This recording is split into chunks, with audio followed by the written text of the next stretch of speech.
પરાક્રમ, રાજકોટના મતદાન મથકો પર શું સ્થિતિ છે? ચોક્કસ મતદાન મથકો પર અત્યારે જોઈ શકાય છે કે ઈવીએમની સીલિંગની પ્રક્રિયા હાથ ધરવામાં આવી છે।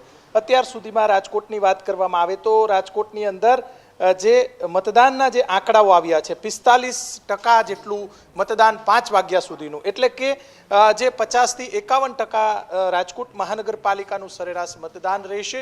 સીધા દ્રશ્યો બતાવી રહ્યા છીએ।